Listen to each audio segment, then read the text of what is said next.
CMR shopping mall మన BHEL circle లో మార్చి 20న energetic star Ram Pothineni గారిచే గొప్ప ప్రారంభం. యోగా గురు రామ్దేవ్ బాబాకు సుప్రీంకోర్టు గట్టి షాక్ ఇచ్చింది. పతంజలి సంస్థ వ్యాపార ప్రకటనలపై సర్వోన్నత న్యాయస్థానం తీవ్రంగా స్పందించింది.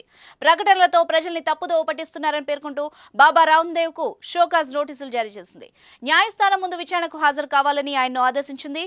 పతంజలి ఆయుర్వేదం, ఆ సంస్థ ఎండీ ఆచార్య బాలకృష్ణన్ ధిక్కార చర్యలపై అఫిడవిట్ దాఖలు చేయనందుకు పరిణామాలు తీవ్రంగా ఉంటాయని పేర్కొంది.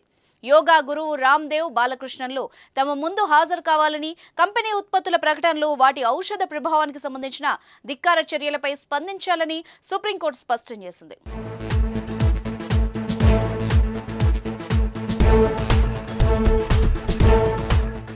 వ్యాక్సినేషన్ డ్రైవ్, ఆధునిక ఔషధాలకు వ్యతిరేకంగా రామ్దేవ్ దుష్ప్రచారం చేస్తున్నారని ఆరోపిస్తూ ఇండియన్ మెడికల్ అసోసియేషన్ దాఖలు చేసిన పిటిషన్ను సుప్రీంకోర్టు విచారించింది.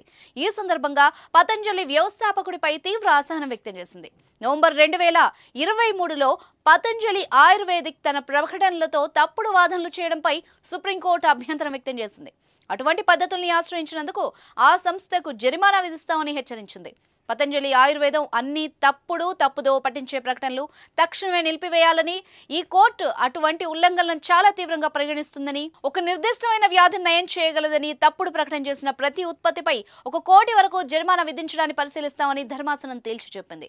కరోనా వైరస్ కట్టడిలో ఆధునిక వైద్యం విఫలమైందని, అదో పనికి మాలిందంటూ బాబా రామ్దేవ్ చేసిన వ్యాఖ్యలపై అప్పట్లో తీవ్ర దుమారం రేపింది. ఐఎంఏ సైతం ఆయనపై 1000 కోట్లకు పరువు నష్టం దావా వేసింది. విమర్శలు రావడంతో ఆయన తన వ్యాఖ్యల్ని వెనక్కి తీసుకొని వివరణ ఇచ్చారు. తాను ఉద్దేశపూర్వకంగా అలా అనలేదు, వాట్సాప్ లో వచ్చిన మెసేజ్ ను చదివి వినిపించానని వెల్లడించారు.